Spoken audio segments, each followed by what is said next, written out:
Bob Bailey. This is Christophe Demers. We are the VISTA volunteers running the Time Bank project, and we welcome you here. We would like to start off with some quick introductions, just your name and where you're from. So, I'm Bob Bailey. I am a retired science teacher. I came across the VISTA program job description in the Sustainability Almanac in the Sustainability Office at UMass-Dartmouth, and jumped on the possibility to do something really interesting and exciting and different from the teaching and the museum directing I did in the past lives.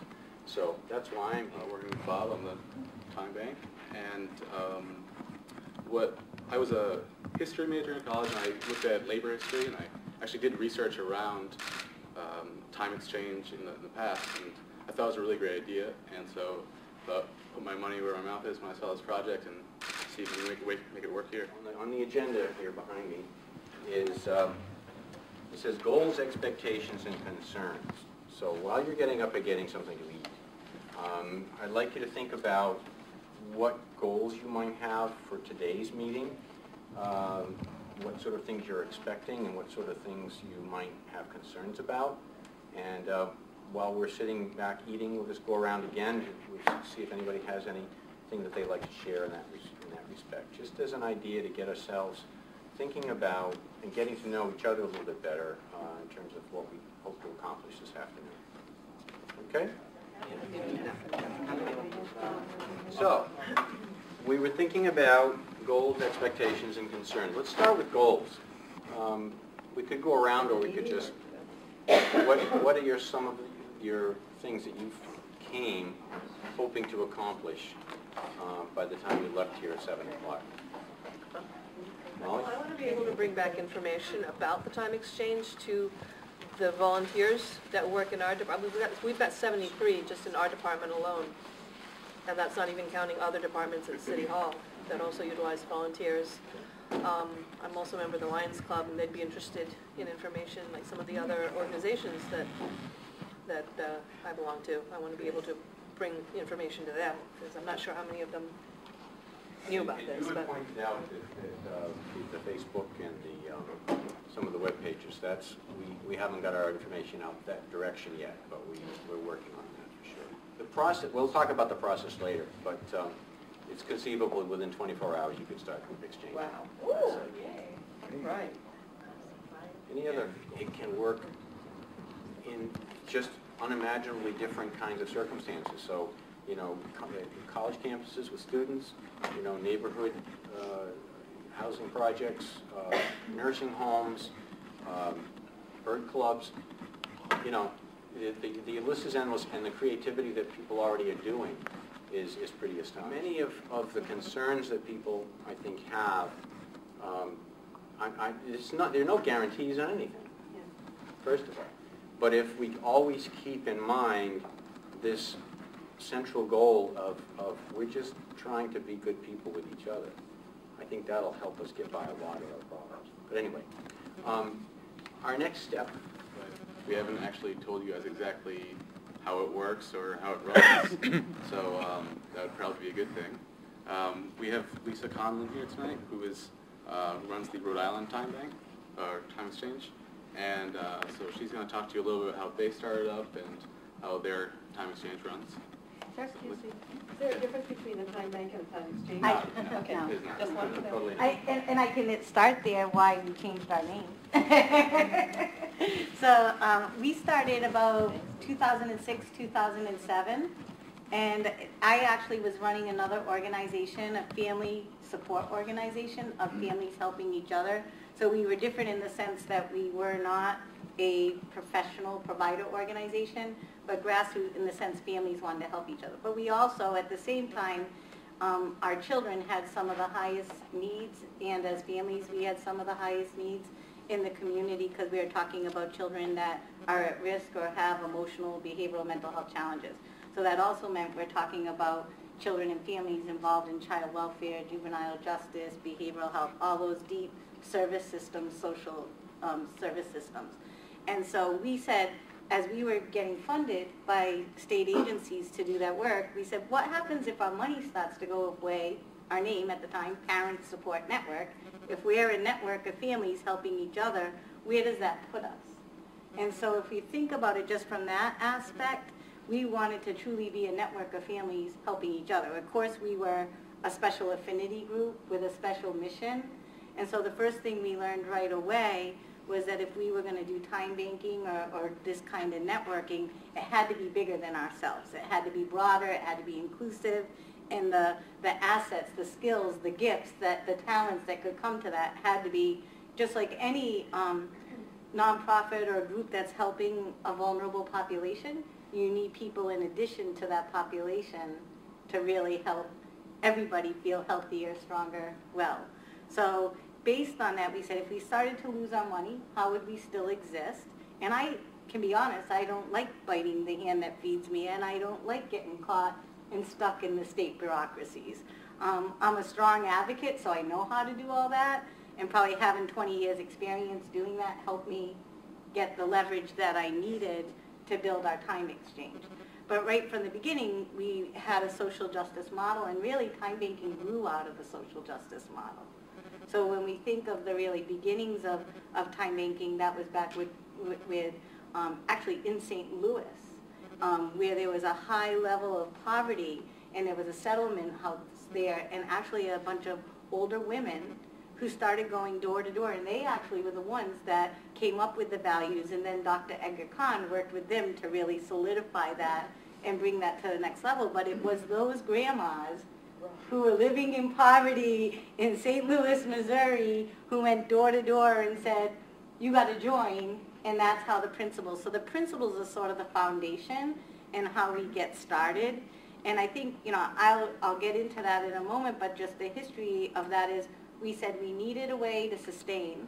I'm used to living in the world of you get a grant, last 3 years, so many years, the money goes away, the efforts go away.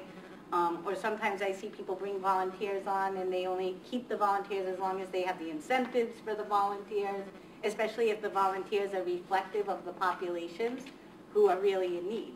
So lots of times you'll get volunteers, but they may be more of middle-class nature or different socioeconomics and not reflective of the populations that are really in need. And so right from the beginning, which we had an advantage as families helping families, we are those families. And so right from the very beginning, we're already practicing a principle of time banking. It's not for a group or to a group, it's with each other. And so we want to be very broad and inclusive because we want that deep skill of assets. So the first principle of time banking is really asset building, is really tapping into what people's skills, talents are. Not everybody readily, especially if they're in crisis or need, is going to come and join the time bank and say, these are what my assets are, these are what my skills. Now, if we're starting a time bank just based on people's offerings, that comes easily. If you're really deepening into some of the work that you're each doing within your organization and the families and individuals that are getting served daily, you have to help them see the benefit of what they can do within a time exchange. So that's where we start to redefine work. So we're moving from assets, skills, everybody has talents, to the next step is now we're really redefining work, which is the second value.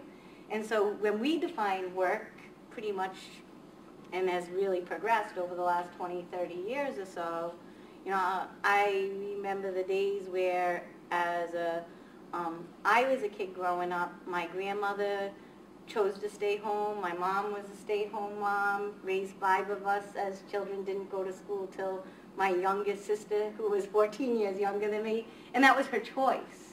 But then I saw as my sister was probably by the age of 6, there was no more choice in that. And now you have young families coming out, and there is no choice. There is no choice to be a mom and raise your children, and the choice is, no, you get back to work and you have strangers raise your children. So we're losing a sense in a monetary economy. So we redefine and we reward work based on a monetary scale. And the more value we give to something based on its money worth. In time exchanging, and part of why we said let's not be a time bank anymore, let's be an exchange, is we're really trying to get rid of all those money symbols and all those money words, because we're not working with money. This isn't money, and we shouldn't follow the same rules of money. But we have to redefine what do the rules or the network and the relationships look like. It doesn't replace money, but it's complementary to money, and especially if you don't have a lot of money, it can be very helpful and beneficial and really gets you to a healthier place in your life, because money has a way of keeping us down or feeling we can't get needs met, especially if we don't have a lot of it. And so really when we talk about redefining work, it's not just that I have a skill or an asset, but how is my asset, skills, or gift just as valuable as yours? So that's where 1 = 1 comes in. Because as soon as we put that my time is more valuable than Christoph's time, now we're creating inequity, and we're saying things that are based on money.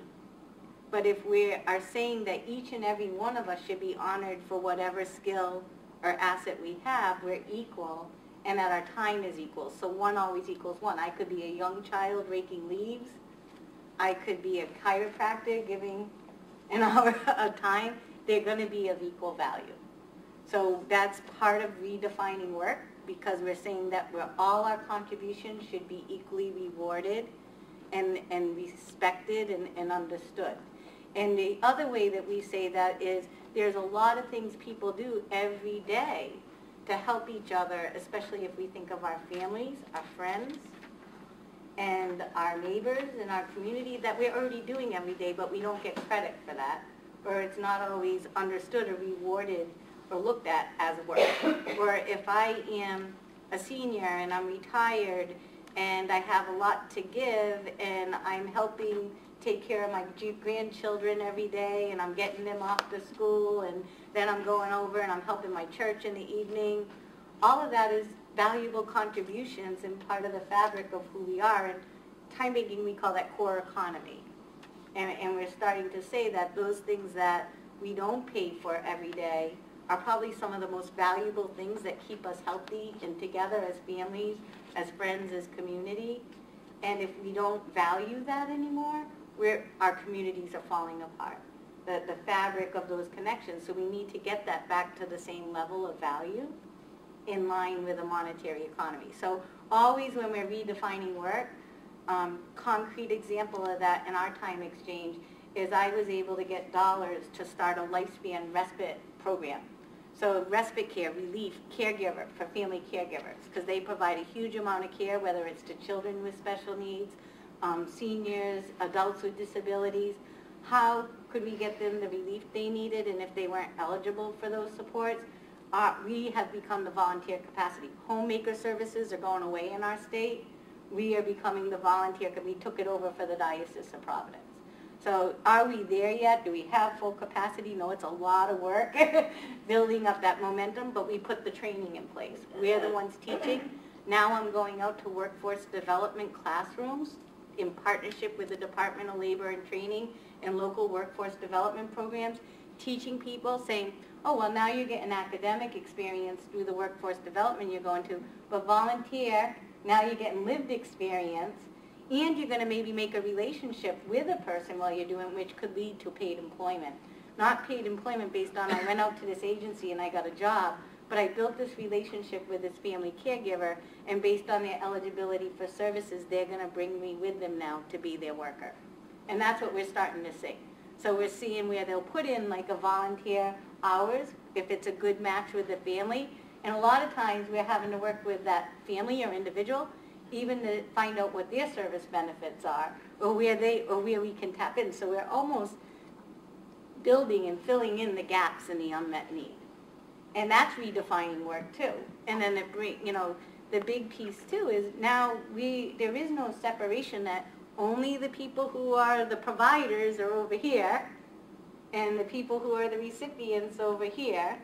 Now they're starting to work together, and there's a lot of boundaries, and we have to rediscuss self-disclosure and what that all means and who's giving and receiving, and that we call in time banking co-production, and we could take a whole class on that.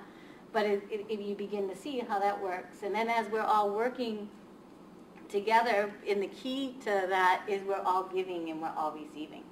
And to me, again, that's where we don't look at this from a money thing, as we've been really learning. My thing from even a research perspective is I want to understand the the flow, the energy flow of giving and receiving. And I don't care if a person is 20 hours in the negative, so to speak, because they had a bigger need than they have that ability to give right now in their life versus, and the other person more has done a lot of giving. And my thing is to understand what brings people to give and receive.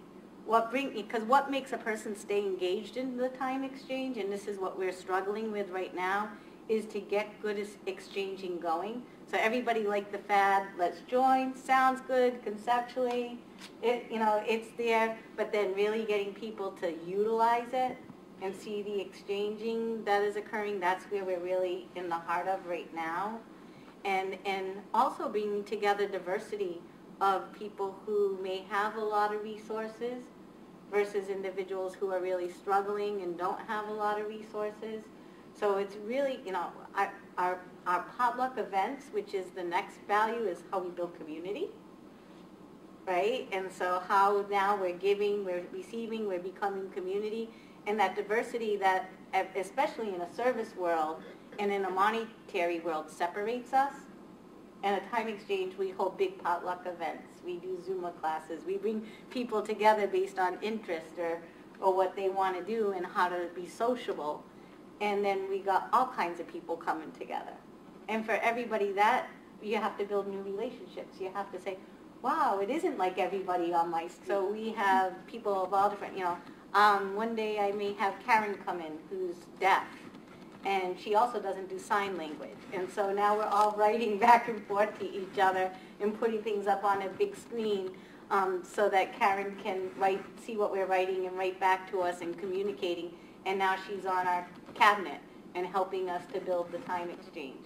Or Megan, who used to just go and have a worker who took her to go shop and to get around. Now Megan, who has Down syndrome, is out shopping for everybody.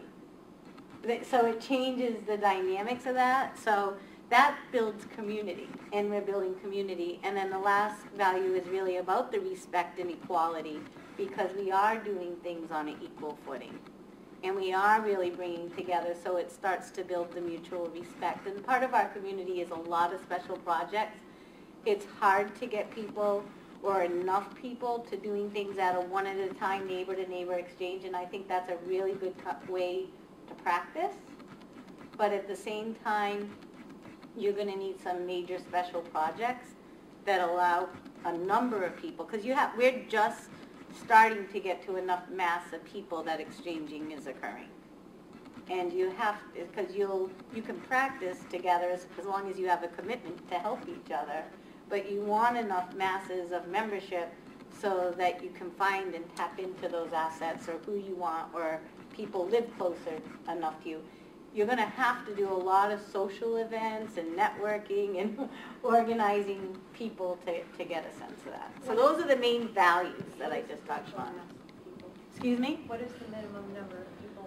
Well, 10 to 20 is a great group to start with, But we're going to say 1,000. Right, like if this group, let's just say this group together, was committed to, you'd be learning your assets, your skills, what you have to offer, what you would like to give, or what you need or want, because it's not always about what you need, it might be what you want, and that's it. Or what are those things you do with your time that you really don't like to do, that you would gladly have somebody else do, and so that you can spend more of your time doing the things you like to do. So people begin to think that way, so you practice that. So a small group of people start to really practice that with each other, and really even helping, a great thing would be each of you to help enroll each other. Not just enroll yourself, but if you help enroll each other, then you're learning how to get to that next level of enrolling many people. So you have to practice what you're teaching. You have to live by it. All of us on my staff who are paid and or volunteer, we all exchange every day. We're all committed to doing exchanges because we have to model that if we really want to see it take place. Could you tell us about way in the beginning, how it was when you first started? Yep. So when we first started, we said in the first year we're going to create an ambassador team. So we had a number of people that we brought together just like today, and we said, these are going to be the people that we're going to work on our messaging. What is our message we're going to send out to everybody? Actually, Chris Gray from Time Banks USA, she was CEO at the time. She came out along with another person from Lynn, Massachusetts that was running the Time Bank there. And they worked with us on what was our core messaging, our little brochure, what language we came up with, how we would, we did a lot of mapping of what would be those groups in our community. Because one of the first things we learned real quick, that if we just said, oh, we're going to go down to this community senior center and we're going to put a flyer out there and tell everybody to come, that was hard. It didn't work that way. But what we learned is when we went into an already group, so the more we could get on the agenda or come participate in already established groups that already had a large constituency of people, then we could get their ear. And then they began to see what we were doing, and then they started to sign on. So the whole first year was really about outreach and getting ourselves to know who we were, what we were doing. We had, I think it was a team of 8, and 4 of them were family leaders of the community, and 4 of them were actually youth leaders, because part of our audiences were youth and young adults. So that was just where we chose to focus on. And so we really mapped, so we started to really begin to put the word out that we'd come to people's meetings, get on their agenda, speak to their groups. So we were doing tons of that. Also at the same time, which I think everybody here, especially within UMass-Dartmouth and some of the leadership, has brought in the good people of influence, like Dr. Edgar Khan himself, or that can have, and we did that early, but when it comes to the grassroots level, it's who's willing to be your worker bees. That's a lot of what my energy was focused on, because at that time, even though it wasn't my full-time job, I had to talk my board of directors into that this should be under our organization. I had to go before the whole board of that. Then I actually had to get us some money, and that's a great work that again has been done slowly here, and these guys will talk a lot more to that. But those are the things that I was doing in that first year, and having something that even cheap with our name on it that shared who we were.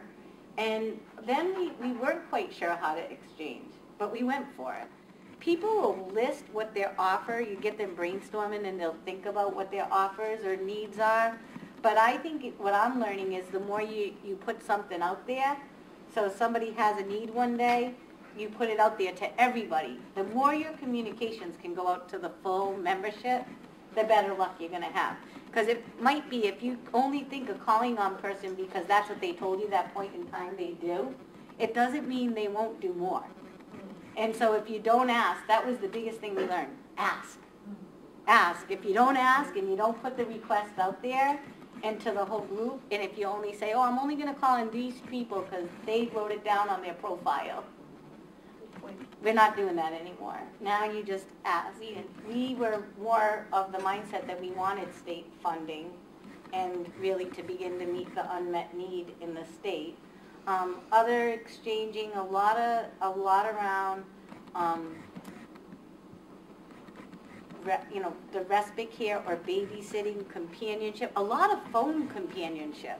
That's ended up being one of the popular ones because people, because of gas and economy, even though we're small and close by in Rhode Island, people can't afford to get around anymore. So the more you ask them to do from home and still feel connected, so we have a lot of people who are doing phone calls for companionship.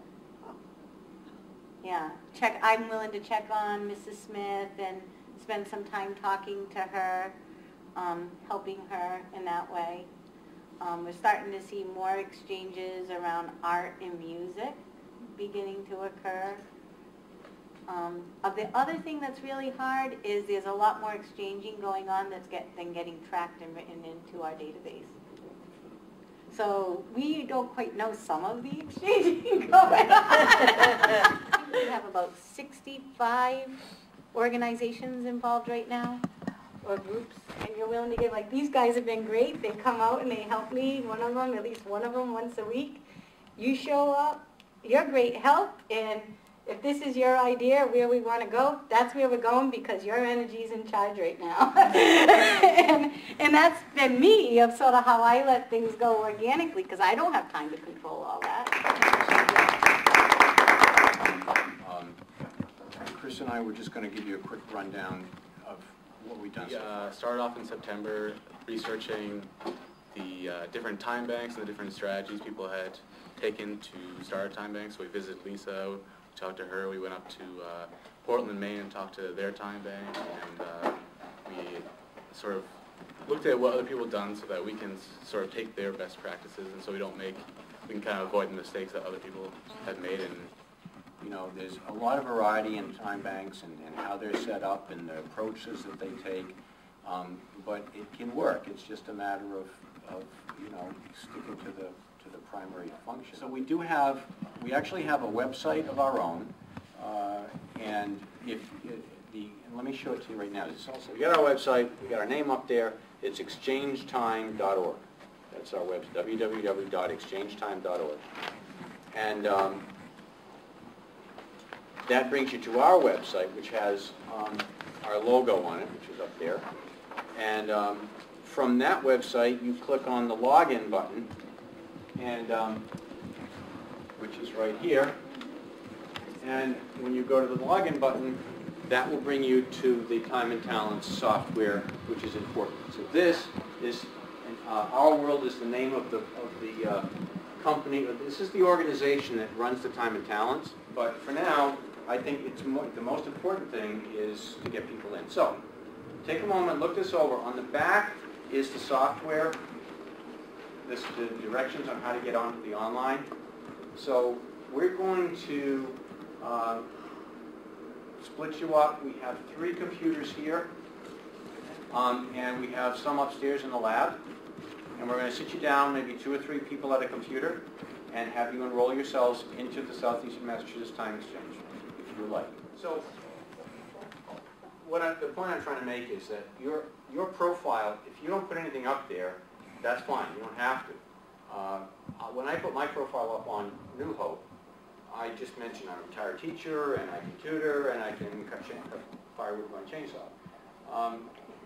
And then I put some offers up. I said, you know, I'm a chainsaw will travel, that kind of thing.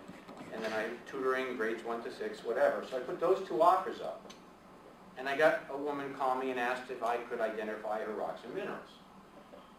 Okay? Had nothing to do with the offers that I posted. She just saw that on my profile and said, oh, I wonder if.